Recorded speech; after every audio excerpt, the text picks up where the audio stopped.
وعلى رأسها الأكسجين الأخضر. الأكسجين الأخضر.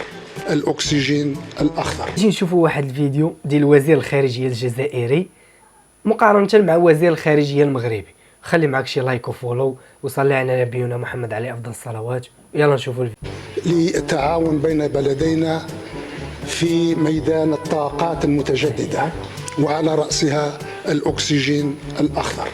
وعلى رأسها الأكسجين الأخضر. الأكسجين السيدة ما فهمت والو من جابت الأكسجين الأخضر. خربقة متلفين. في السيدة ما فهمت والو. تعال ترجموا لي مزيان، ترجم.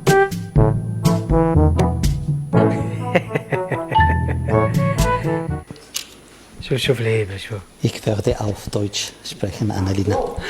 No, auf Arabisch. قاري الألمانية ولكن غير auf Arabisch. Ich werde auf Arabisch sprechen.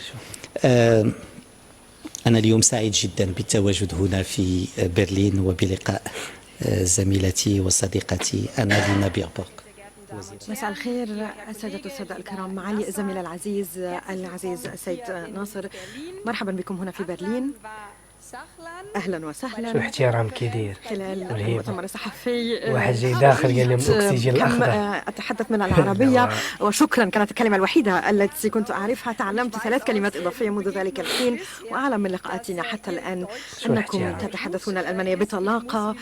انا كما يسمع الجميع علي ان اواصل التدريب على لغتي العربيه. بدأ وزير الخارجيه المغربي ناصر بوريطة زيارته لألمانيا، حيث استهل الزيارة بالاطلاع على أول رسالة تعيين لسفير مغربي بألمانيا في ظل السلطان الحسن الأول والإمبراطور غيوم الأول. احترام كبير. I know this. This is still valid in Morocco. The same stamp.